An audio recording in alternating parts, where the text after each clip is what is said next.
Ang mansyon na akala nila ay kanila, ipinagbili ko ang bawat sentimo ng kanilang mana na nagkakahalaga ng halos 2 bilyong piso, ipinamigay ko. Wala akong itinira kahit isang kusing. Ang bahay kung saan sila lumaki at nagpasarap sa buhay na itinayo mula sa aking pawis at dugo. Ngayon ay pag-aari na ng iba. Ang mga alaala nila doon, wala na ring halaga. Dahil sa isang iglap, pinura ko ang lahat. Pinura ko sila sa buhay ko. Nagtataka siguro kayo kung anong klaseng ama ang gagawa ng ganito sa sarili niyang pamilya. Anong klaseng halimaw ang tatalikuran ang sarili niyang dugo at laman. Sasabihin ko sa inyo kung sino ako. Ako ang amang nagtrabaho ng 40 taon. Umaga, tanghali, gabi, para lang bigyan sila ng buhay na hindi ko naranasan.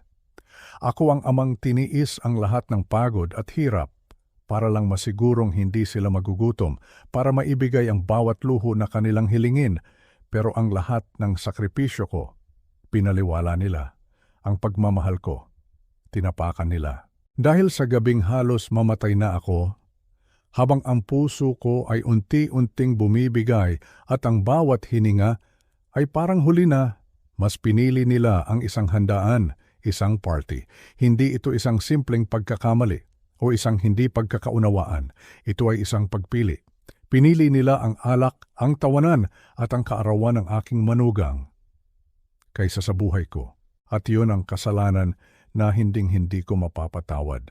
Nagsimula ang lahat sa isang hapon ng Sabado. Nasa garahe ako, ang lugar na para sa akin ay isang santuwaryo. Ang amoy ng langis at lumang bakal, iyon ang amoy ng kapayapaan para sa akin.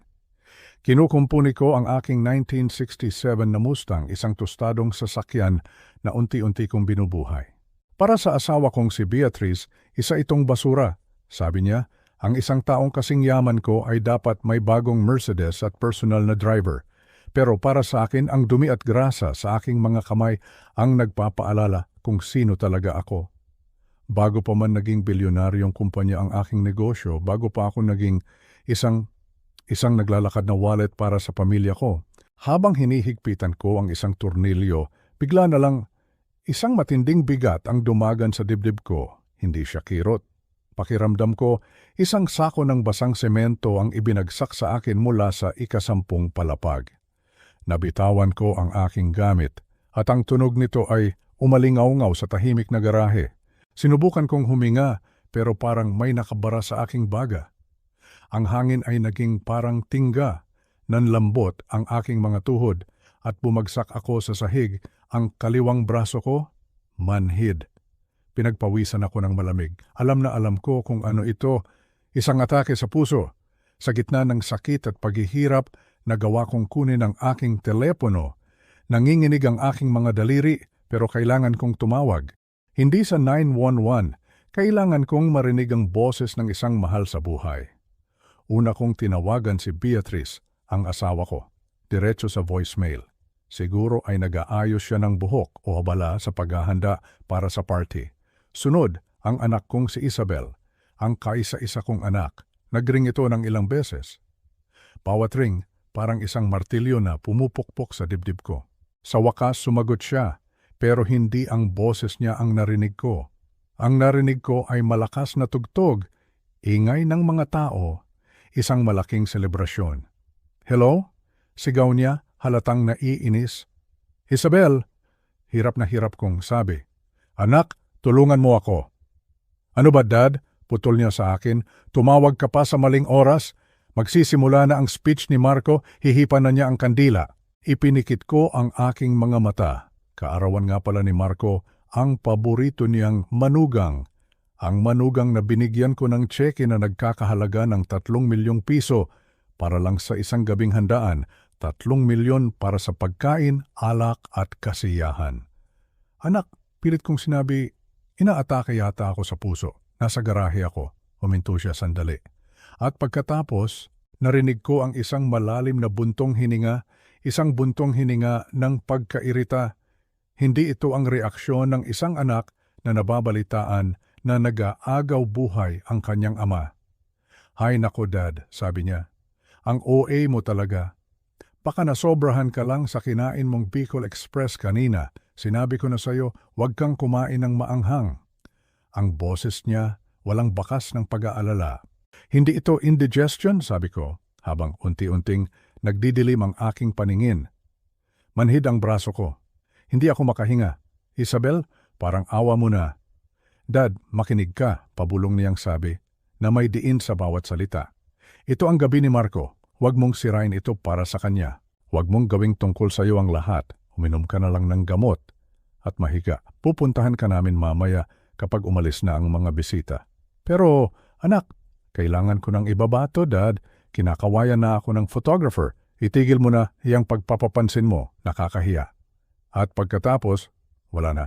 Pinatay niya ang tawag. Ibinaba niya ang telepono sa kanyang amang nag-aagaw buhay. Habang nakahiga ako sa malamig na semento, narinig ko ang malalayong tunog ng kanilang kasiyahan. Ang tawanan nila, ang tugtugan. Habang sila ay nagdiriwang, ako naman ay dahan-dahang namamatay. 50 metro lang ang layo. Sa mga sandaling iyon, bago ako tuluyang nawalan ng malay, habang hinihintay ko ang ambulansya na tinawag ng aming kapitbahay, doon ko na unawaan ang lahat. Hindi nila ako mahal. Ang mahal nila ay ang pera ko. Ang mahal nila ay ang buhay na ibinigay ko sa kanila. Ako bilang isang tao ay isang abala lamang, isang istorbo sa kanilang perpektong mundo, pero nagkamali sila ng akala. Hindi ako namatay sa gabing iyon. Nabuhay ako. At sa pagmulat ng aking mga mata, isang bagong tao ang isinilang. Isang taong hindi na magiging tanga, isang taong hindi na magpapauto. Ang kanilang ginawa ay hindi lang isang pagkukulang. Ito ay isang hatol. Hinatulan nila ako ng kamatayan. Kaya ngayon, ako naman ang maglalabas ng hatol. Hindi ito paghihiganti. Ito ay katarungan. Ang bawat tawa nila sa gabing iyon, ang bawat patak ng champagne na ininom nila habang ako'y naghihirap, sisingilin ko lahat. At ito ay simula pa lamang. Bago tayo magpatuloy, kung kayo ay nakakaramdam ng bigat sa dibdib dahil sa kwentong ito, mangyaring mag-subscribe sa channel. At iwan ninyo sa comment section kung saan kayo nanonood ngayon. Ang inyong pakikiramay ay malaking bagay para sa akin. Habang nakahandusay ako sa malamig at mamantikang sahig ng garahe, ang bawat segundo ay parang isang walang hanggang pagdurusa. Ang bigat sa aking dibdib ay hindi nawawala. Bagkus ito'y lalong tumitindi sa bawat pintig ng aking puso na parang isang sirang tambol na pilit pa ring tumutugtog. Ang tanging kasama ko sa kadilimang iyon ay ang anino ng aking lumang Mustang, isang sasakyang mas may puso pa kaysa sa mga taong pinalaki ko. Sa gitna ng aking paghihirap, ang tanging pag-asa ko ay ang teleponong mahigpit kong hawak. Ang bigat nito sa aking kamay ay parang bigat ng buong mundo. Kailangan kong makarinig ng boses ng isang taong magsasabing, "Dad, papunta na kami." Ng isang taong magpapakita ng kahit katiting na pag-aalala. Una kong sinubukan ang numero ni Beatrice, ang asawa ko sa loob ng 40 taon, ang babaeng sumumpa sa harap ng Diyos na makakasama ko sa hirap at ginhawa. Nagring ito ng paulit-ulit. Ang bawat tunog ay parang isang panalangin na hindi dinidinig. At pagkatapos, voicemail. Ang boses niyang masigla at walang pakialam ay tumatak sa aking isipan. Siguro ay abala siya sa pag-aasikaso ng mga bisita. Siguro ay pinipili niya ang tamang alak na ipapainom. O sinisigurong perpekto ang bawat detalye ng handaan. Isang handaan na ako mismo ang nagbayad. Ang isiping iyon ay parang isa pang patalim na bumaon sa aking puso. Ang pangalawang pagpipilian ko ang kaisa-isa kong anak. Si Isabel, ang ilaw ng aking tahanan, ang prinsesa ng aking buhay. Muli nagring ang telepono. 1, 2, 3. Bawat pagring ay nagpapabilis sa tibok ng aking puso na nagbabanta ng sumuko. Sa wakas, sumagot siya. Pero ang narinig ko ay hindi ang malambing na boses na inaasahan ko.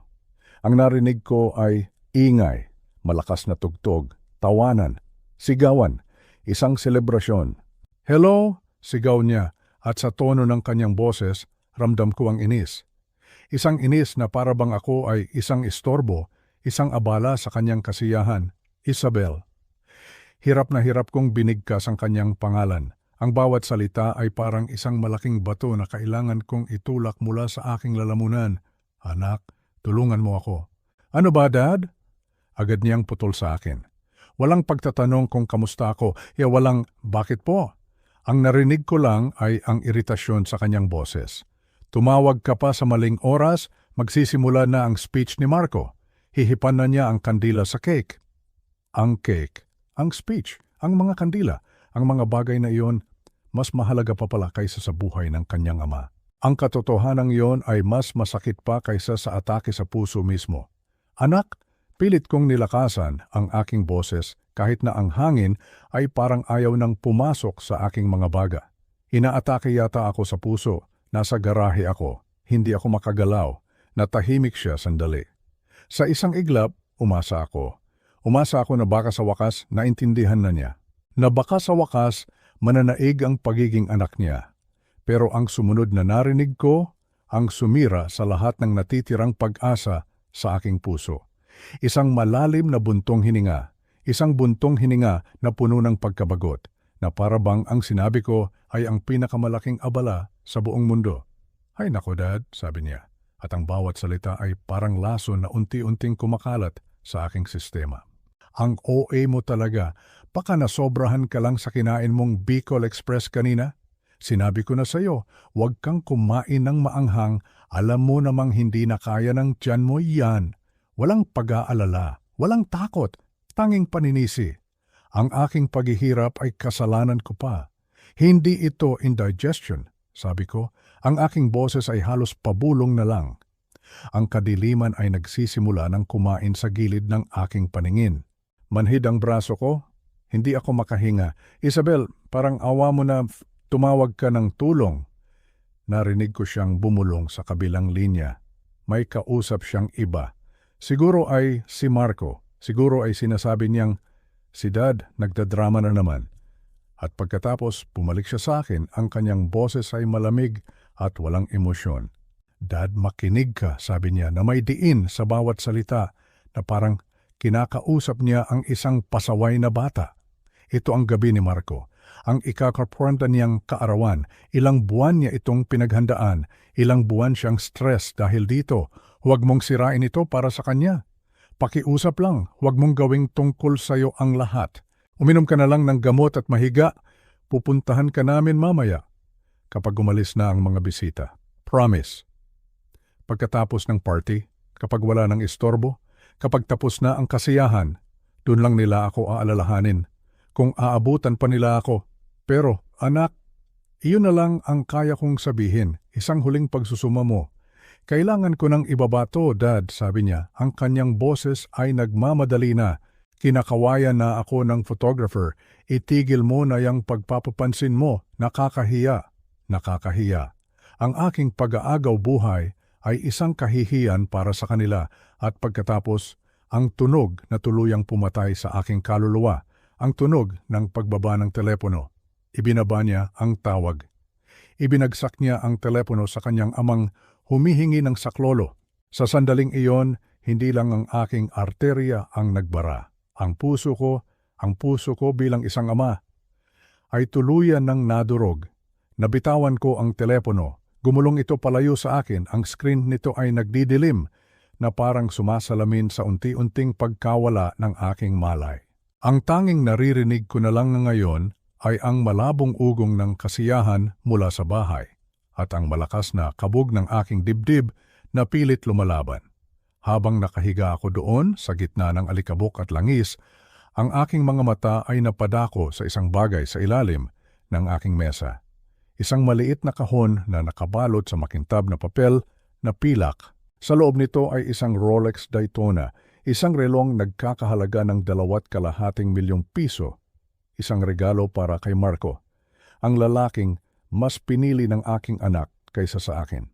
6 na buwan kong hinanap ang relong yon, ginalugad ko ang bawat auction, bawat kolektor, para lang mahanap ang eksaktong modelong gusto niya. Iyon sana ang sorpresa ko. Pagkatapos kong ayusin ang Mustang, lalabas ako ng garahe, maglalakad papunta sa party at iabot sa kanya ang regalo. Sasabihin ko sanang, "Happy birthday anak," kahit na alam kong hindi ko siya tunay na kadugo.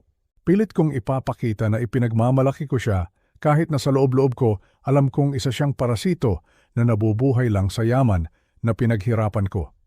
Ngayon, ang relong iyon ay isang simbolo ng katangahan ko, isang simbolo ng pagiging bulag ko sa katotohanan. Ang lahat ng ibinigay ko, ang lahat ng sakripisyo, para sa kanila, ako ay isang bangko lamang, isang hindi nauubusang pinagkukunan ng pera. At kapag ang bangko ay nagkaroon ng problema, ito ay isang abala, isang istorbo na kailangang isantabi. Sa wakas, narinig ko ang isang tunog na nagbigay sa akin ng kaunting pag-asa. Isang sirena, papalapit ng papalapit. Siguro ay ang aming kapitbahay, si Aling Nena, ang tumawag ng tulong. Siya na matagal nang nag-aalala sa aking kalusugan. Isang kapitbahay na mas may pakialam pa kaysa sa sarili kong pamilya. Dumating ang mga paramedic, mabilis ang kanilang pagkilos, profesional. Walang tanong-tanong, hindi nila inalam kung sino ako o kung gaano ako kayaman. Ang nakita lang nila ay isang taong nangangailangan ng tulong. Kinupit nila ang aking damit, kinabitan ako ng mga aparato at isinakay sa stretcher. Ang bawat galaw ay nagdudulot ng matinding kirot pero tiniis ko. Dahil sa wakas may mga taong sinusubukang iligtas ako. Habang inilalabas nila ako mula sa madilim na garahe, tumama sa aking mukha ang liwanag ng hapon. Ipinikit ko ang aking mga mata, ngunit pinilit kong imulat muli. Sa huling pagkakataon, gusto kong makita ang aking tahanan, ang aking pamilya. Ipiniling ko ang aking ulo.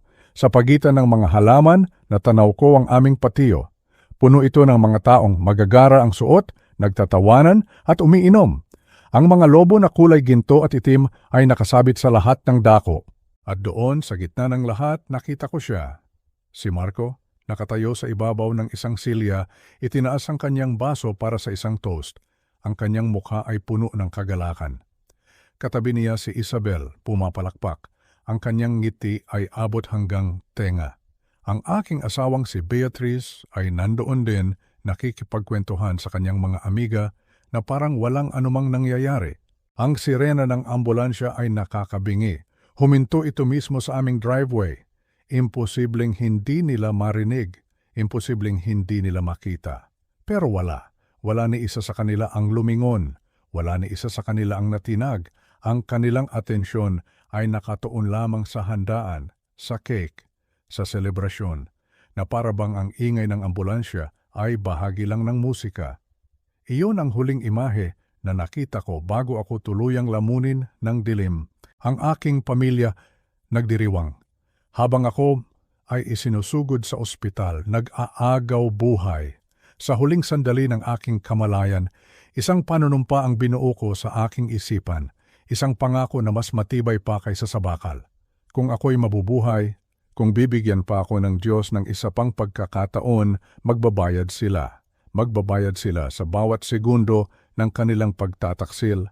Ang mundong binuo ko para sa kanila, ako rin mismo ng nagigiba at sisiguraduhin kong mararamdaman nila ang sakit ng pagiging wala, ang sakit ng pagiging binaliwala. Ang kasiyahan nila sa gabing iyon ay magiging ang pinakamahal na party sa kanilang buong buhay. Ang pagsakay sa ambulansya ay isang malabong alaala ng mga kumukutitap na ilaw at nakakabinging sirena. Ang bawat lubak sa daan ay parang isang karayom na tumutusok sa aking dibdib. Ang mga boses ng paramedic ay naghahalo-halo, mga numerong hindi ko maintindihan, mga terminong medikal na nagpapahiwatig ng aking kalubhaan. Nang bumukas ang pinto ng ambulansya, ang amoy ng ospital ang sumalubong sa akin. Amoy ng antiseptiko, amoy ng takot. Itinulak nila ako sa emergency room at ang mga ilaw sa kisame ay mabilis na nagdaan sa aking paningin. Lalaki, 70 anyos, matinding atake sa puso, sigaw ng isang boses. Doon ko napagtanto, ako ang tinutukoy nila, ako ang matandang lalaking iyon na nag-aagaw buhay. Inilipat nila ako sa isang malamig na kama. Ang daming kamay na humahawak sa akin. May gumugupit sa aking paboritong overalls, may nagtuturok ng karayom sa aking braso at pagkatapos, isang mukha ang lumitaw sa aking harapan. Isang doktor na may salamin, ang kanyang mga mata ay seryoso. "Ginoong Ricardo," sabi niya, "ako si Dr. Evans. Napakagrabe ng atake sa puso mo. Ang pangunahing arterya sa kaliwa ay ganap na barado. Ang tawag namin dito ay the widowmaker. The widowmaker, ang gawa-biyuda. Ang pangalan pa lang ay nagdulot na ng kilabot sa aking buong katawan. Kailangan ka naming operahan agad, patuloy ng doktor. Pero ang kondisyon mo ay napakadelikado, napakataas ng panganib. Kailangan naming malaman, Ginoong Ricardo, nasaan ang pamilya mo. Kailangan namin ng pahintulot mula sa kanila. Ang pamilya ko. Ang tanong na iyon ay parang isang sampal. Sinubukan kong magsalita para sabihing wala sila dito, nasa isang party sila. Nagkakasiyahan. Pero tanging isang mahinang ungol ang lumabas sa aking bibig. Tingnan niyo ang telepono niya, sabi ng isang nurse. Ang pangalan sa kanyang name tag ay Elena. Siya ang head nurse. Kinuha niya ang aking telepono at hinanap ang mga kontak ko. Alam ko na kung sino ang tatawagan niya. Si Beatrice, ang aking asawa. Inilagay ni Nurse Elena ang telepono sa speaker mode para marinig ng lahat. Ang tunog ng pagring ay pumuno sa maliit na silid. 1, 2, 3. Sa bawat pagring, nagdarasal ako. Beatrice, parang awa mo na. Sa pagkakataong ito lang, maging ang babaeng pinakasalan ko. Sa wakas, sumagot siya. Hello? Ang boses niya ay malakas at halatang naiistorbo. Rinig na rinig ko ang tunog ng mga baso at tawanan sa likuran. Ginang Prescott, ako po si Nurse Elena mula sa St. Jude's Hospital, sabi ng nurse. Ang kanyang boses ay malinaw at may autoridad. Nandito po ang asawa ninyo, si Ricardo. Inatake po siya sa puso. Natahimik ang kabilang linya. Pinigil ko ang aking hininga. At pagkatapos ang sagot na sumira sa lahat. Ah, talaga? Sabi ni Beatrice. Ang tono niya ay parang tono ng isang taong na lamang nawala ang isang butones sa kanyang damit. Walang gulat, walang takot. Malala ba? O nagdadrama na naman siya para mapansin? Ginang, sabat ni Dr. Evans, ang kanyang boses ay matigas. Hindi po ito drama. Nasa kritikal na kondisyon ang asawa ninyo. Kailangan namin siyang operahan ngayon din. Napakataas ng panganib. Kailangan po namin kayo dito. Muli katahimikan. At pagkatapos isang buntong hininga. Isang buntong hininga na puno ng pagkainis. Hindi ako makakapunta ngayon, sabi ni Beatrice. Ang kanyang mga salita ay malinaw na narinig ng lahat sa silid. Nasa kalagitnaan kami ng mga toast, kadarating lang ng mayor. Hindi ko pwedeng iwanan ang mga bisita ko. Napakawalang galang naman noon. Ang mga nurse ay natigilan. Si Dr. Evans ay napatingin sa telepono na para bang ito ay isang ahas. Ginang Prescott, sabi ni Nurse Elena, ang kanyang boses ay nanginginig sa galit. Narinig niyo po ba ang doktor? Maaring mamatay ang asawa ninyo ngayong gabi? Makinig ka, ganti ni Beatrice na wala na ang lahat ng kanyang pasensya. Matibay si Ricardo, malamang ayos lang siya. Hindi ko sisirain ang party ng manugang ko dahil lang nagkasakit si Ricardo. Gawin niyo na lang kung anong kailangan niyong gawin, sabi niya na parang nagtataboy ng langaw. At pakinggan mo ako, huwag mo na akong tatawagan ulit ngayong gabi. Kung mamatay siya, tawagan mo ako bukas ng umaga. Pagkatapos ng 10:00, balak kong matulog ng mahaba at ibinaba niya ang telepono. Ang katahimikan na sumunod ay nakakabingi, mas mabigat pa kaysa sa sakit sa aking dibdib. Tumingin ako kay Dr. Evans at sa kanyang mga mata nakita ko ito. Awa, naawa siya sa akin. Hindi dahil sa sakit ko, kundi dahil ako ay isang lalaking mas mababa pa ang halaga sa kanyang asawa kaysa sa isang party. Ang tingin na iyon ang siyang tuluyang sumira sa akin. Tumulo ang luha mula sa aking mga mata. Hindi dahil sa sakit, kundi dahil sa kahihiyan. 40 taon akong nagtayo ng isang imperyo at ngayon heto ako, nag-iisa at walang halaga. Pero sa gitna ng kahihiyang iyon, isang apoy ang nagsimulang mag-alab. Galit. Itinuro ko ang clipboard sa kamay ni Dr. Evans. Akin na yan, sabi ko, ang aking boses ay garalgal pero matatag.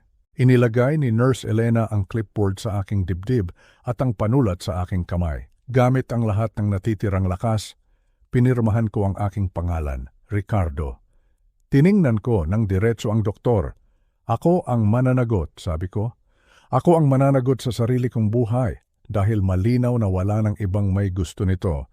Isang bagong paggalang ang nakita ko sa mga mata ng doktor. Sige, sigaw niya, dalhin siya sa Cath Lab 1. Ngayon na?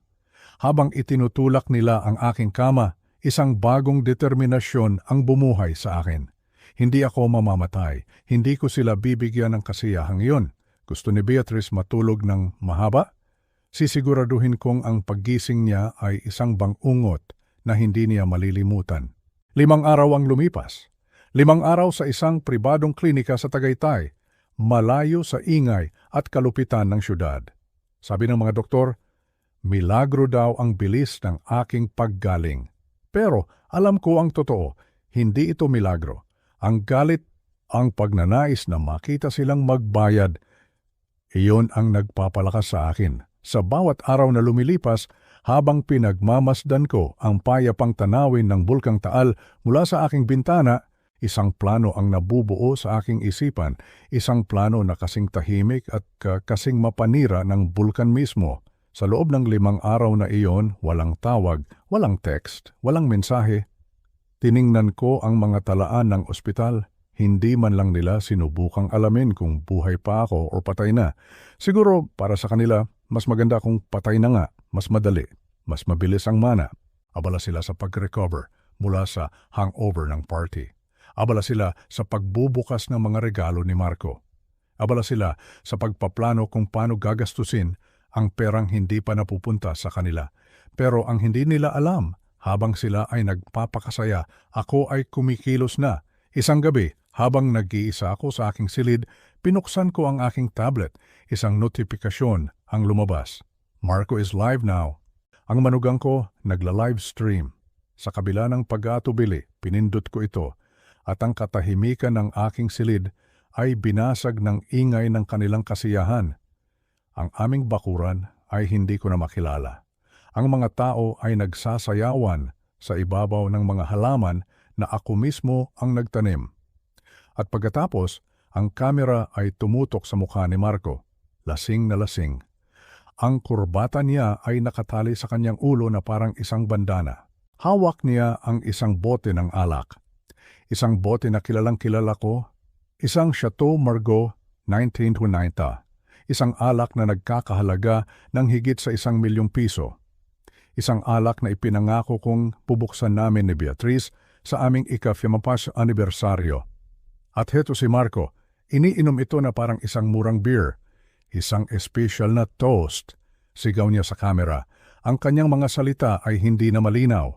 Para sa aking biyenan si Ricardo, ang pinakamagaling na sponsor ng party. Salamat sa bukas na bar. Sa wakas, naglabas din ng pera ang matandang kuripot. Nagtawanan ang mga tao at pagkatapos ibinulong niya sa kamera na para bang isang sikreto. Sa pagitan nating mga lalaki, sana matuluyan na siya ngayong gabi. Seryoso? Kapag nawala siya, solvered na tayo habang buhay. Wala nang hingi-hingi ng allowance. Wala nang sermon tungkol sa pagtatrabaho.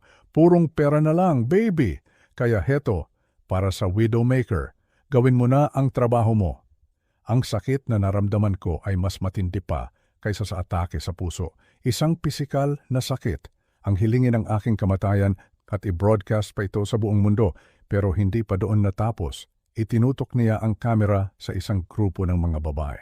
Sa gitna, hawak ang 2 baso ng champagne ay sina Beatrice at Isabel, ang aking asawa at anak. Nagtatawanan sila.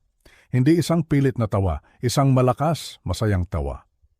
Sabi ni Marco, sana daw mamatay na si Dad. Sabi ni Isabel, humihigik-gik. Practical lang siya, sagot ni Beatrice. Diyos ko, isipin mo ang kalayaan. Wala nang bunganga tungkol sa bill ng kuryente. Wala nang garaheng madumi. Pwede na nating ibenta yung bulok na Mustang at pumili ng disenteng sasakyan. Kalayaan magpakailanman, sigaw ni Isabel. Itinaas ang kanyang baso. Kalayaan magpakailanman, ulit ni Beatrice. Itinagay ang kanyang baso sa baso ng kanyang anak. Namatay ang baterya ng tablet. Ang screen ay nagdilim at muling ipinakita ang aking mukha. Pero iba na ang mukhang nakita ko. Wala na ang takot, wala na ang lungkot. Ang lalaking umiyak dahil sa awa ng isang doktor ay patay na. Pinalitan siya ng isang bagay na malamig, matigas, at hindi masisira. Kinuha ko ang aking telepono, 3:15 ng umaga. Tinawagan ko ang personal na numero ng aking pinagkakatiwalaang abogado, si Ataino Reyes, isang pating na mas mabangis pa kaysa sa akin. Sumagot siya sa ikalawang ring. "Ricardo," sabi niya, "sinabi ng ospital na nakaligtas ka. Pupunta sana ako bukas." "Huwag mo nang hintayin ng umaga," sabi ko. Ang boses ko ay hindi mahina. Ito ay kalmado. Ito ang boses na ginagamit ko kapag nagpapasya ako ng isang bagay na hindi na mababago. "May problema ba, Ricardo?" tanong niya. "Mas maayos pa ako kaysa dati, Atay Reyes," sabi ko. "Hindi pa naging ganito kalinaw ang isip ko. Kailangan kong pumunta ka dito ngayon din. Dalhin mo ang briefcase." Natahimik siya. Alam niya kung anong briefcase ang tinutukoy ko. Ang Omega Protocol, ang aming contingency plan, ang aming scorched earth na estratehiya. Isang plano na binuo namin bilang isang madilim na biro 5 taon na ang nakalipas para sa isang araw na hindi ko inaasahang darating. "Ricardo," sabi ni Atty. Reyes, ang kanyang boses ay seryoso. "Kapag ginawa natin iyan, wala nang balikan. Wawalan mo sila ng lahat." "Ipinagdiriwang na nila ang pagkamatay ko, Atty. Reyes," malamig kong sagot. "Ayokong biguin sila. Kung gusto nilang mawala ako, mawawala ako. Pero isasama ko ang checkbook. Dalhin mo ang mga papeles at isang notaryo at ang pinakamagaling kong suit." "Nasa ICU ka, Ricardo. Hindi ka pwedeng umalis." "Panoorin mo ako," sabi ko at ibinaba ang telepono. Huminga ako ng malalim. Ang puso ko ay tumitibok ng malakas at matatag. Hayaan silang mag-party. Hayaan silang ubusin ang alak dahil pagsikat ng araw titigil ang musika. At sa paggising nila mula sa kanilang hangover, matutuklasan nilang ang ATM ay permanenteng naka-unplug na. Wala pang isang oras dumating si Atty. Reyes. Hindi siya mukhang isang taong ginising sa gitna ng gabi. Nakasuot siya ng isang mamahaling suit, ang kanyang buhok ay maayos na nakasuklay at ang kanyang mukha ay seryoso. Dala niya ang itim na leather briefcase, ang briefcase na naglalaman ng Omega Protocol. Inilapag niya ito sa ibabaw ng aking kama sa ospital. Ang tunog ng pagbukas ng mga trangka nito ay umalingaw-ngaw sa tahimik na silid. 2 malakas na kalansing, isang tunog na hudyat ng pagsisimula ng isang digmaan.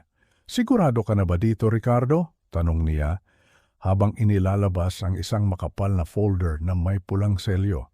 "Ito ang huling baraha. Kapag ginamit natin ito, wala nang atrasan. Ang lahat ng pinaghirapan mo, mawawala sa kanila."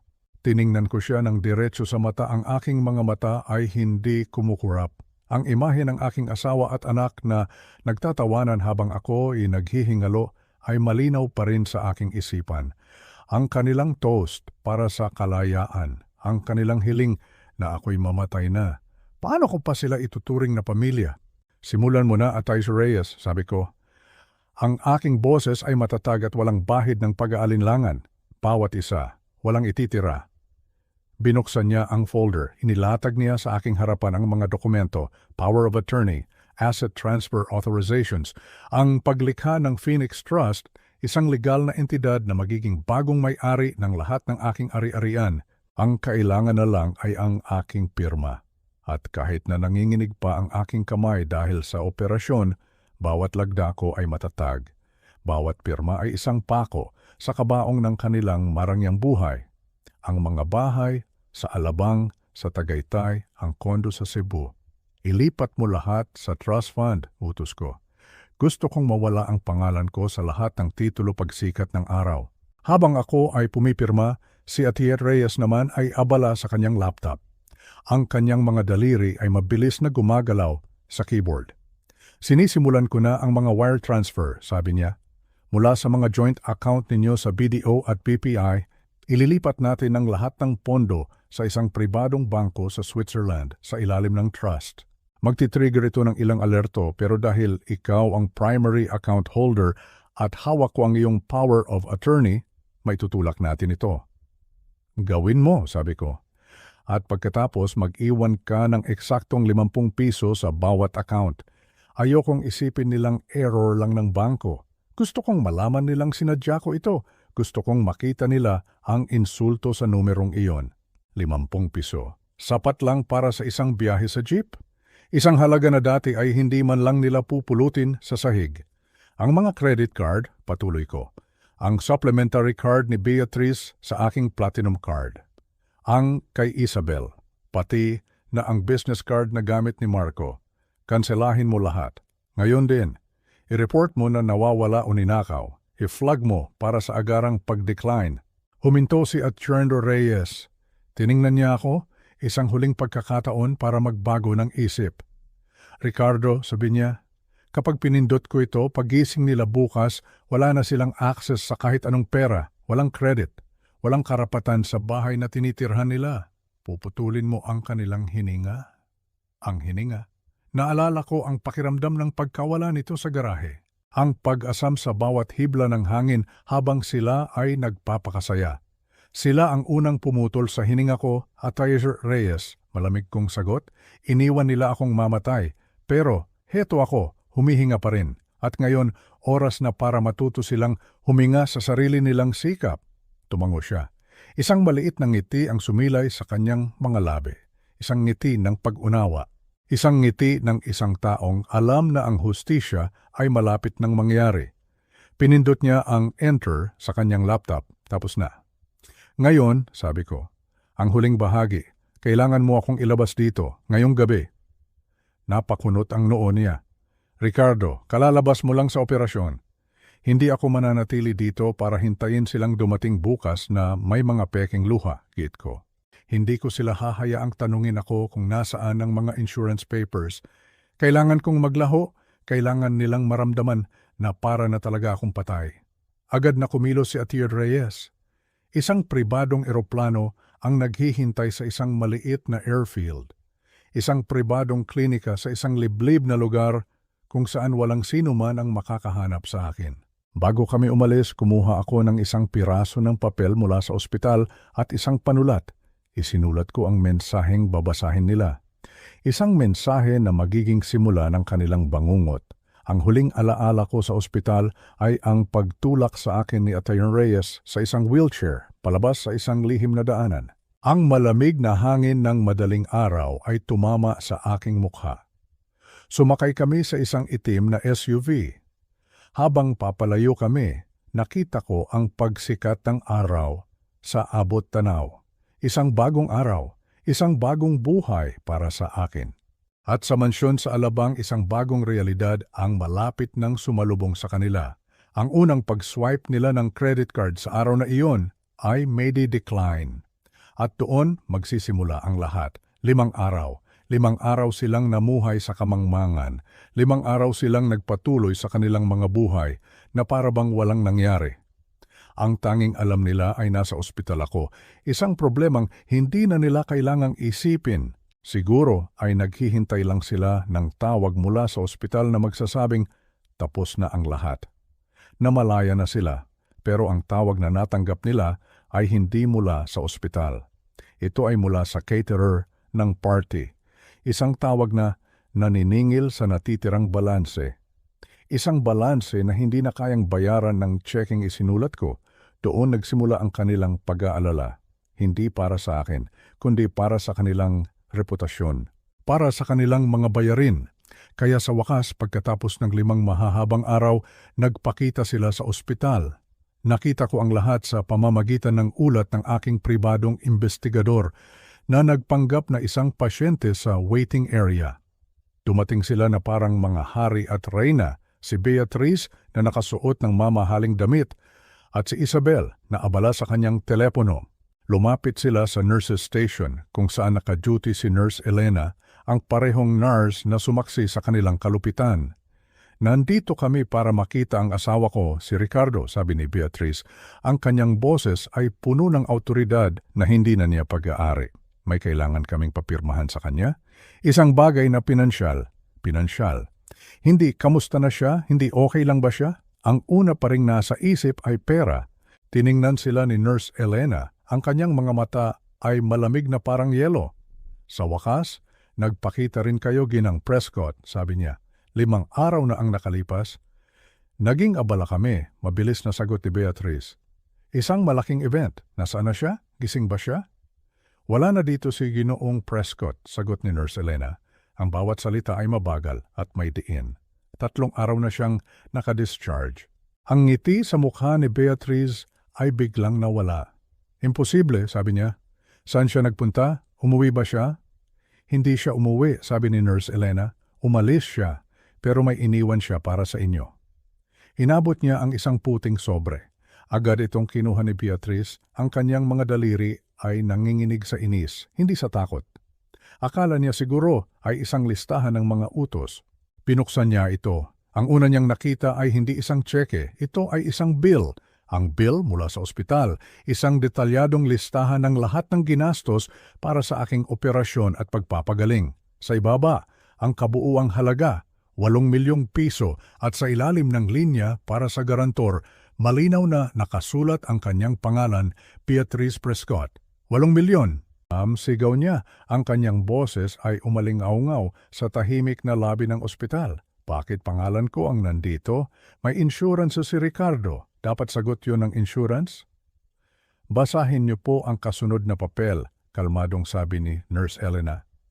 Kinuha ni Beatrice ang pangalawang papel, ang sulat ko. Pinasa niya ito ng malakas at habang nagbabasa siya, ang kanyang boses ay nagsimulang manginig. Narinig ko ang hiling ninyo, ang toast ninyo para sa kalayaan. Sinabi ninyong sana'y mawala na ako. Kaya heto, tinupad ko ang hiling ninyo. Wala na ako. Huwag niyo akong hanapin. Napatigil siya. Tumingin siya kay Isabel. Ang mukha ng aking anak ay maputla na parang papel. Nahulog ang chewing gum mula sa kanyang bibig. Ito ay isang masamang biro, bulong ni Beatrice. Kinuha niya ang kanyang telepono at tinawagan ang numero ko. Narinig niya ang malamig na boses ng operator. The number you have dialed is no longer in service. Pinaputol niya ang linya, sabi ni Beatrice, ang kanyang mga mata ay nanlalaki sa takot. Si Isabel naman, mabilis na binuksan ang kanyang banking app. Ang kanyang mukha ay biglang nagbago. Ma'am, sabi niya, ang kanyang boses ay parang isang manipis na sinulid. Ang allowance, ang buwanang transfer, hindi pumasok kanina. Mabilis na tiningnan ni Beatrice ang kanilang joint account. Ang account na dati ay laging may milyon-milyon para sa kanilang mga gastos at doon nakita niya ito, ang simbolo ng kanilang pagbagsak. Ang numerong magbabago sa kanilang buhay magpakailanman. Balanse, 2050 Huanwuro. Wala na, sigaw niya, isang sigaw na puno ng pagkabigla at kawalan ng pag-asa. 99% niya wala na lahat. May 50 piso na lang. Hindi, sabi ni Isabel, umiiling. Hindi niya pwedeng gawin yan. Pera natin yon. Pera niya yon, sabat ni Nurse Elena mula sa likuran nila. At mukhang nagpasya na siyang angkinin ito. Doon, sa gitna ng lobby ng ospital, hawak ang isang bill na hindi nila kayang bayaran at isang sulat na nagsasabing tapos na ang lahat. Nagsimula silang umiyak. Pero huli na ang lahat. Ang kanilang mga luha ay hindi na kayang punan ang mga bank account na nilimas ko. Ang kanilang pagsisisi ay hindi na kayang ibalik ang tiwalang winasak nila. Ang kanilang mundo ay nagsisimula palang gumuho. Mula sa ospital, ang kanilang unang destinasyon ay ang bangko. Umasa pa rin sila na isang pagkakamali lang ang lahat, isang system glitch. Isang pansamantalang problema na kayang ayusin ng isang branch manager. Ngunit ang salitang sumalubong sa kanila ay mas masakit pa kaysa sa katotohanan. Account closed by primary holder. Sarado na, wala nang access. Doon, sa harap ng maraming tao, sa loob ng malamig at tahimik na bangko, tuluyan nang nawala ang kanilang dignidad, ang kanilang huling kanlungan, ang kanilang huling pag-asa ay ang mansyon, ang bahay sa Alabang, ang palasyo na itinayo ko na puno ng mga alaalang binaliwala nila. Nagmamadali silang umuwi, siguro ay iniisip na doon, ligtas sila. Na doon mayroon pa rin silang kapangyarihan, pero sa pagdating nila sa aming subdivision, isang hindi inaasahang tanawin ang sumalubong sa kanila. Ang malaki at bakal na tarangkahan ng aming bahay na dati ay bumubukas ng kusa para sa kanila ay ngayon nakakandado. Isang makapal na kadena ang nakapulupot dito at isang malaking padlock ang nagsisiguro na walang sino man ang makakapasok. At sa harap ng tarangkahan, Nakatayo ang tatlong malalaking lalaki na nakasuot ng itim na uniforme. Mukha silang mga pader, hindi sila ang karaniwang guwardiya ng village. Sila ang mga taong kinuha ko para siguraduhin ang aking utos ay masusunod. Galit na lumapit si Marco sa kanila. Ang pagod at kahihiyan mula sa buong araw ay nag-init ng kanyang ulo. Anong ibig sabihin nito, sigaw niya, pilit na pinatitigas ang kanyang boses. Buksan niyo ito, dito kami nakatira. Ang pinuno ng mga gwardiya ay hindi man lang kumurap. Pribadong ari-arian po ito, sabi niya. Ang kanyang boses ay walang emosyon, bawal pumasok ang hindi autorisado. Autorisado ako, sigaw ni Marco. Ako ang manugang ng may-ari, si Ricardo Prescott. Kung ganoon po, kalmadong sagot ng gwardiya, mas mabuting tumawag na po kayo ng pulis. Handa na po ang aming mga papeles para sa trespassing. Sa gitna ng kaguluhan, isang itim na sedan ang lumabas mula sa loob ng gate. Bumukas ang pinto sa likod at bumaba si Ate Werder Reyes, nakasuot ng kanyang perpektong suit, hawak ang isang folder. Lumapit siya sa tarangkahan na nagsisilbing harang sa pagitan niya at ng desperado kong pamilya. Reyes, sabi ni Marco, na may halong ginhawa. Salamat naman at nandito ka. Sabihin mo sa mga gorilyang ito na papasukin kami. Baliw na yata si Dad, umiling si Atison Reyes. Walang nababaliw, Marco, sabi niya. Sa katunayan, mas malinaw pa ang pag-iisip ni Hinoong Ricardo ngayon kaysa dati. Itinaas niya ang isang dokumento. Ito ay isang court order. Simula kaninang alas 9 ng umaga, ang titulo ng bahay na ito ay nailipat na sa Phoenix Trust. Hindi na ito pag-aari ni Hinoong Ricardo. At ang trust ay may mahigpit na patakaran. Hindi kayo kasama doon. Ano? Sigaw ni Isabel na pahawak sa mga rehas. Bahay ko to. Dito ako lumaki. Hindi ito ang bahay mo, Isabel. Matigas na sabi ni Attorney Reyes. Wala ang pangalan mo sa titulo. Isa ka lang bisita. At ngayong araw, ang iyong pribilehiyo bilang bisita ay binabawi na. Permanently. High-cheered ipinabukas ni Attorney Reyes ang padlock. Pero dahil mabait pa rin si Ginoong Ricardo, sabi niya, habang binubuksan ng kaunti ang tarangkahan, bibigyan ko kayo ng 30 minuto. Kunin ninyo ang mga mahahalagang gamit ninyo, damit, gamot, toothbrush. Pero tandaan ninyo, anumang binili ng pera ni Ginoong Ricardo ay maiiwan dito. Subukan ninyong maglabas ng isang bagay na hindi sa inyo at aarestuhin ko kayo dahil sa pagnanakaw. Ang oras ninyo ay nagsisimula na ngayon. Para silang mga daga na biglang pinakawalan sa isang maze. Nagtakbuhan sila papasok ng bahay, hindi alam kung ano ang uunahin. Si Marco ay dumiretso sa aking opisina, sa aking koleksyon ng mga relo. Sinubukan niyang kunin ito pero pinigilan siya ng gwardiya. Nakalista ito bilang asset ng trust, sabi ng gwardiya. Si Isabel naman, sa kanyang walk-in closet, pilit na isinisiksik ang kanyang mga designer na damit sa mga itim na trash bag. Kinuha niya ang isang mamahaling kwintas. Hindi sayo iyan, sabi ni Attorney Reyes, na biglang lumitaw sa kanyang likuran. Regalo yan ng ama mo, ari-arian ng trust, iwanan mo. Sinubukan pa nilang kuhanin ang mga alahas na suot nila. Ang hikaw ni Isabel, ang singsing ni Beatrice. Pero bawat isa ay may listahan. Bawat isa ay accounted for. Hinubad nila ang mga ito, ang kanilang mga mukha ay puno ng galit at kahihiyan. Pagkatapos ng eksaktong 30 minuto, pinalabas sila. Tumayo sila sa driveway sa gitna ng init ng araw, napapaligiran ng mga supot ng basura na naglalaman ng mga tira-tirahan ng kanilang dating buhay. Ang malaking tarangkahan ay dahan-dahang nagsara sa kanilang harapan. Ang tunog nito ay pinal. Teka, sigaw ni Marco, ang susi ng Porsche na iwan sa loob? Ang Porsche ay pag-aari na ng trust, sagot ni Attorney Reyes mula sa kabilang panig. At ang Range Rover ni Isabel, nakalis sa pangalan ng kumpanya, hinihintay na iyan ng tow truck sa kanto. Mag-Uber na lang kayo. At ang tarangkahan ay tuluyan ng nagsara at muling kinandaduhan. Doon sila naiwan. Walang bahay, walang sasakyan, walang pera. Ang tanging pag-aari na lang nila ay ang mga damit na nasa kanilang katawan at ang mga kasalanang nagdala sa kanila sa sitwasyong iyon. Ang kastilyo ay nabawi na at ang mga peste ay napalayas na. Ang kanilang pagbagsak ay mabilis at walang awa. Mula sa isang mansyon sa Alabang, ang kanilang bagong tirahan ay isang maliit at maruming motel sa gilid ng highway. Isang lugar na amoy sigarilyo at desperasyon. Ang Starlight Motel kung saan ang titik L sa neon sign ay pundido, kaya ang nababasa ay Starlight Motel. Isang perpektong paglalarawan sa kanilang bagong buhay, sira at kulang. Doon, sa loob ng isang masikip na kwarto na may amoy ng luma, lumabas ang tunay na kulay ng bawat isa. Si Beatrice, ang aking asawa na sanay sa luho, ay umiyak ng walang tigil.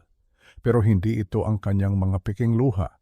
Ito ay ang iyak ng isang taong tuluyan nang nawalan ng lahat. At si Marco, ang aking magaling na manugang, ay ipinakita ang kanyang tunay na pagkatao. Ang maskara ng isang magalang at mapagmahal na asawa ay tuluyan ng natanggal. Sa halip na damayan ang kanyang biyenan, sinigawan niya ito. Tumigil ka sa pag-iyak. Sigaw niya, ang kanyang boses ay puno ng galit. Narinig ko ang lahat sa pamamagitan ng recording mula sa aking investigador. Kasalanan mo to, isa kang walang silbing matanda. Ang tanging trabaho mo ay pasayahin ang matanda, pero nabigo ka. Tingnan mo tayo ngayon. Sinisi niya si Beatrice. Minaliit niya ito, ininsulto niya ang kanyang edad. Ipinamukha niya na kung wala ang aking pera, wala siyang halaga. Si Isabel, ang aking anak, ay tahimik lang sa isang sulok, hindi man lang nagawang ipagtanggol ang sarili niyang ina. Ang kanyang katapatan ay nasa asawa niyang halimaw, hindi sa inang nagsilang sa kanya.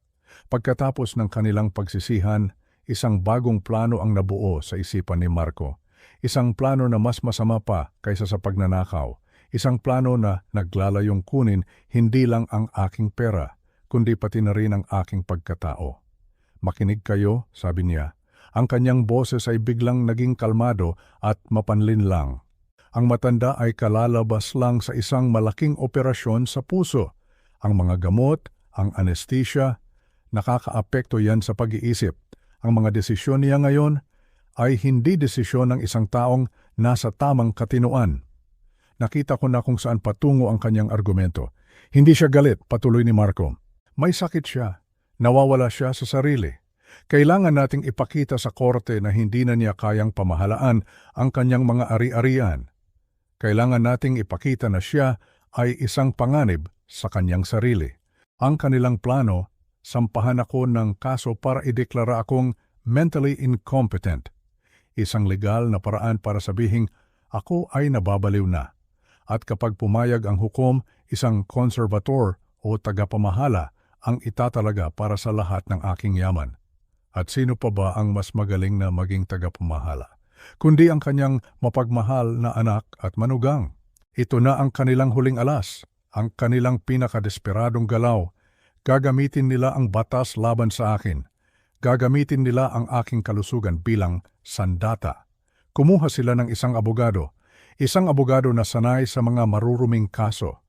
Sa opisina nito, isinalaysay nila ang kanilang mga kasinungalingan. Sinabi nilang ako ay nagiging marahas, na nakakalimot na ako ng mga pangalan, na naliligaw ako sa sarili kong bahay. Gumawa sila ng isang kwento na magpapaiyak sa sinumang makikinig, at para makumpleto ang kanilang plano, kailangan nila ng ebidensyang medikal. Nagbayad sila sa isang korap na doktor para gumawa ng isang peking psychiatric evaluation. Isang pagsusuri na magpapatunay na ako ay wala na sa tamang pag-iisip. Ang hindi nila alam, ang bawat salita nila ay naririnig ko. Ang bawat kilos nila ay nakikita ko. Naglagay ako ng isang software sa telepono ni Marco at ang kanyang telepono ay naging isang mikropono at kamera na nag-uulat sa akin ng lahat. Hinayaan ko sila. Hinayaan ko silang ituloy ang kanilang masamang balak. Hinayaan ko silang maghukay ng sarili nilang libingan dahil alam kong ang bawat kasinungalingang isusumite nila sa korte ay magiging isang ebidensya laban sa kanila. Akala nila ay tinatrap nila ang isang matandang leon na mahina na. Ang hindi nila alam, ang leon ay naghihintay lang sa tamang pagkakataon para sumakmal. Ang korte ang magiging aking entablado. At sa entabladong iyon, ipapakita ko sa buong mundo kung sino ang tunay na baliw. at kung sino ang tunay na biktima, ang kanilang sabuatan, ang magiging kanilang sariling katapusan. Napakalamig ng hangin sa loob ng korte, pero hindi iyon galing sa aircon. Galing iyon sa katahimikan. Nakaupo ako sa likod, nakikinig. Pinapanood ko ang aking pamilya, nakita ko ang likod ni Marco. Nakita ko ang panginginig ng balikat ni Isabel at nakita ko si Beatrice, ang asawa ko, ang babaeng minahal ko ng mahigit 4 na dekada. Narinig ko ang bawat salita nila. Sabi ni Marco sa huwes, patay na raw ako, nawala na raw ako. Kaya kailangan na nilang makuha ang pera, ang mana, ang lahat ng pinaghirapan ko. May tumulong luha sa mata ni Isabel habang nagsasalita, ang galing umarte. Kung hindi ko lang alam ang totoo, baka pati ako ay maniwala sa kanya. Baka pati ako ay maawa sa kanya. Pero alam ko ang totoo. Huminga ako ng malalim. Ito na ang oras. Dahan-dahan akong tumayo. Ang tunog ng baston ko ay umalingaw-ngaw sa sahig. Tog! Tog! Tog! Bawat hakbang ay mabigat. Bawat tunog ay parang martilyo na tumatama sa katahimikan ng kwarto. Napalingon ang lahat.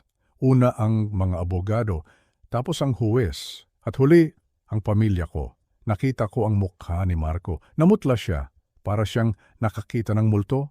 Nanlaki ang mga mata niya. Bumuka ang bibig niya, pero walang lumabas na boses. Si Isabel naman, napahawak sa dibdib. Muntik na siyang mahulog sa inuupuan niya. At si Beatrice. Napatingin siya sa akin. Nakita ko ang takot sa mga mata niya. Hindi takot dahil nag-aalala siya sa akin, kundi takot dahil alam niyang tapos na ang laro nila. Naglakad ako papunta sa harap. Hindi ako nagmamadali. Bakit ako magmamadali? Akin ang oras na ito. Magandang umaga, Your Honor, ang bati ko sa huwes. Buo ang boses ko. Walang garalgal. Walang sakit. Ako si Ricardo, ang taong sinasabi nilang patay na. Naging magulo ang korte. Nagbulungan ang mga tao. Pero tinaas ko lang ang kamay ko at tumahimik silang lahat. Tumingin ako kay Marco. Anak, sabi ko. Pero wala nang lambing sa boses ko. Anak, ulit ko, para idiin sa kanya ang bigat ng salitang yon. Akala mo ba hindi ko malalaman? May inilabas akong isang maliit na flash drive. Inabot ko ito sa abogado ko. Ito ang huling pako sa kabaong ng kanilang mga kasinungalingan. Nang i-play ang video sa malaking screen, doon nagumuho ang lahat. Kitang-kita sa video ang kasiyahan nila. Nagiinuman, nagtatawanan, nag-aawitan. Ipinagdiriwang nila ang aking pagkawala. Ipinagdiriwang nila ang aking kamatayan habang ako ay nag-aagaw buhay noon. Narinig ng buong korte ang halakhak ni Marco. Cheers para sa mana, sigaw niya sa video. Narinig ng lahat ang sabi ni Isabel. Sa wakas, malaya na tayo sa matandang hukluban. Yumuko ang mga tao sa hiya para sa kanila. Pero ako, nakatingin lang ako. Pinatigil ko ang video. Sapat na yon, pero hindi pa ako tapos. May inilabas pa akong mga papeles. 28 milyon, sabi ko ng mahina. Pero narinig iyon ng bawat sulok ng silid. 28 milyong piso. Tumingin ako ng diretso sa mata ni Marco. Yan ang perang ninakaw mo sa akin, Marco. Ang retirement fund ko, ang perang inipon ko mula sa dugo at pawis ko sa loob ng 50 taon. Nakita ko ang pagtulo ng pawis sa noo ni Marco. At saan napunta, tanong ko? Sa ospital, sa gamot ko? Hindi. Huminga ako ng malalim bago ko binitawan ang huling pasabog. Napunta sa kabit mo, sa sugal, sa luho. Nagulat ang lahat. Pati ang abogado ni Marco ay napatingin sa kanya ng may pandidiri. Oo, iyon ang masakit na katotohanan. Ang anak ko na pinalaki ko ng maayos ay naging isang magnanakaw para lang sa bisyo at babae. Hindi ko na kailangang sumigaw. Ang katotohanan mismo ang sumampal sa kanila. Maya-maya lang, pumukas ang pinto sa likod. Pumasok ang mga ahente ng NBI. Suot nila ang kanilang mga uniforme. Seryoso ang mga mukha. May dala silang papel. Warrant of arrest para kay Marco. Estafa, pagnanakaw. Nang hawakan ng NBI si Marco, doon siya nagsimulang umiyak. Papa, tulungan mo ako, sigaw niya, parang batang paslit. Ngayon, naaalala na niya na ama niya ako. Ngayon, nakailangan niya ako. Patawarin mo ako, hindi ko sinasadya. Lumapit ako sa kanya ng kaunti, tinitigan ko siya. Ang pagpapatawad ay nasa Diyos, Marco, sabi ko. Pero ang katarungan ay nandito ngayon. Tinalikuran ko siya, narinig ko ang tunog ng posas. Kling. Malamig na tunog ng bakal, isinakay siya ng mga ahente na wala na ang yabang niya, na wala na ang tapang. Ang natira na lang ay isang taong duwag na kailangang harapin ang bunga ng kanyang kasalanan. Naiwan si Isabel at Beatrice. Si Isabel, ang aking bunso. Nakatulala siya. Alam niyang wala na siyang aasahan. Ang mga utang niya sa credit card, ang mga luho niya, wala na siyang pagkukunan. Baon siya sa utang at ngayon wala na siyang tatakbuhan. Lumapit sa akin si Beatrice, hinawakan niya ang braso ko. Rick, sabi niya, nanginginig ang boses. Asawa ko, umuwi na tayo. Tinanggal ko ang kamay niya, dahan-dahan, pero mariin. Wala na tayong uuwian, Beatrice, sabi ko. Ang bahay na yon, hindi na yon tahanan. Gusali na lang yon na puno ng masasamang alaala. Saan ako pupunta? Tanong niya. Umiyak na siya. Hindi ko alam, sagot ko. May pamilya ka naman, di ba? Siguro panahon na para matuto kang tumayo sa sarili mong mga paa, tulad ng ginawa ko noong iniwan niyo ako. At naglakad na ako palabas ng korte. Hindi ako lumingon. Sa bawat hakbang ko palayo, gumaan ang pakiramdam ko. Nang makalabas ako ng gusali, sinalubong ako ng sikat ng araw. Mainit, maliwanag, parang yakap ng Diyos. Sa mga sumunod na araw, naging abala ako. Pero hindi abala sa problema. Abala ako sa paglilinis. Ibinenta ko ang lahat. Ang malaking bahay sa subdivision, ibinenta ko. Masyadong malaki para sa isang tao. Masyadong maraming multo ng nakaraan. Ang mga mamahaling sasakyan, ibinenta ko. Hindi ko kailangan ng kotse para maging masaya. Ang mga alahas, ang mga antik, lahat. Ang perang nakuha ko, malaki. Sobrang laki para sa isang matanda na tulad ko. Kaya namigay ako, nag-donate ako sa mga orphanage, sa mga home for the aged, sa mga taong talagang nangangailangan, yung mga taong walang pamilya. Gusto kong magkaroon ng saysay ang pera ko, hindi para sa luho, kundi para sa tulong. At ang natira, sapat na iyon para sa akin. Nagpasya akong lumipat. Lumayo ako sa Maynila. Ayoko na sa ingay, ayoko na sa usok, ayoko na sa mga taong mapagpanggap. Pumunta ako sa Batangas, sa isang maliit na bayan, malayo sa highway, malayo sa gulo. Pumili ako ng isang maliit na lupa. Hindi ito asyenda, maliit lang. May mga puno ng mangga, may mga puno ng lanzones, at may maliit na kubo. Oo, kubo. Gawa sa kawayan at nipa, simple lang, pero matibay. Dito ko natagpuan ang tunay na yaman. Tuwing umaga, gumigising ako bago sumikat ang araw, hindi dahil sa alarm clock, kundi dahil sa tilaok ng manok. Tilaok, musika sa aking pandinig. Lalabas ako ng kubo, dala ang aking tasa ng kape. Kapeng barako, matapang, mainit, mabango. Uupo ako sa aking papag sa labas. Hihintayin ko ang pagsikat ng araw. Makikita ko ang unti-unting pagliwanag ng langit. Mula sa madilim na asul, magiging lila, tapos magiging kulay kahel hanggang sa sumabog ang liwanag ng ginto. Napakaganda. Walang traffic, walang busina. Ang naririnig ko lang ay ang huni ng mga ibon at ang ihip ng hangin sa mga dahon ng puno. Shh, shh. Dito, kilala ko ng mga kapitbahay. Hindi bilang Sir Ricardo na mayaman, kundi bilang Tatay Rick. Mababait ang mga tao dito sa probinsya. Kapag nagluto sila ng kakanin, bibigyan kanila, suman, bibingka. Kapag may ani sila ng gulay, mag-aabot sila sa bakod. Tay Rick, ito po sariwang sitaw, ang sigaw ni Aling Nena, ang kapitbahay ko. Ngumingiti ako at nagpapasalamat. Salamat Nena, pagpalain ka ng Diyos. Simple lang ang buhay, pero puno ng pagmamahal. Minsan, naisip ko ang pamilya ko, nabalitaan ko na nakakulong pa rin si Marco, hindi siya makapagpiansa dahil sa bigat ng kaso at wala na silang pera. Doon sa loob ng selda, marami siyang oras para mag-isip. Marami siyang oras para magsisi. Si Isabel naman, nagtatrabaho na raw. Call center agent. Mabuti naman. Sa wakas, natutunan niyang magbanat ng buto. Natutunan niyang pahalagahan ang bawat piso. At si Beatrice, nakitira siya sa isang malayong kamag-anak. Nabalitaan ko na nagsisimba na siya araw-araw. Siguro ipinagdadasal niya ang kapatawaran. Hindi ako galit sa kanila. Wala na ang galit sa puso ko. Ang galit kasi, para yang lason.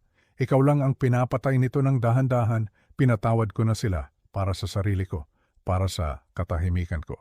Pero hindi ibig sabihin noon ay babalik ako sa kanila. Natutunan ko na ang leksyon, may mga tao na mahal mo pero hindi mo pwedeng kasama. May mga tao na kailangan mong palayain para makahanap ka ng sarili mong kapayapaan. Dito sa Batangas, mag-isa ako sa bahay. Pero hindi ako malungkot. Iba ang pagiging nag-iisa sa pagiging malungkot. Noong nasa mansyon ako kasama ang pamilya ko, napapaligiran ako ng tao. Pero iyon ang pinakamalungkot na panahon ng buhay ko. Dahil kasama ko sila pero hindi nila ako nakikita, pera lang ang nakikita nila. Ngayon, kasama ko ang mga halaman, kasama ko ang mga alaga kong aso, si Bantay at si Puti, tapat sila, mas tapat pa kaysa sa mga tao. Kapag umuwi ako galing sa palengke, sasalubungin nila ako na kumakahol at kumakawag ang buntot. Hindi nila tinatanong kung magkano ang pera ko. Basta nandyan ako, masaya na sila. Ganoon dapat ang pagmamahal. Walang kondisyon, walang presyo. Tuwing dapit hapon, nauupo ako sa ilalim ng puno ng mangga. Pinapanood ko ang paglubog ng araw. Iniisip ko ang aking buhay. Mahaba ang naging paglalakbay ko, maraming lubak, maraming bagyo. Akala ko noon, ang tagumpay ay nasusukat sa dami ng pera sa bangko, sa laki ng bahay, sa ganda ng kotse. Nagkamali ako. Ang tunay na tagumpay ay ang pagkakaroon ng payapang gabi.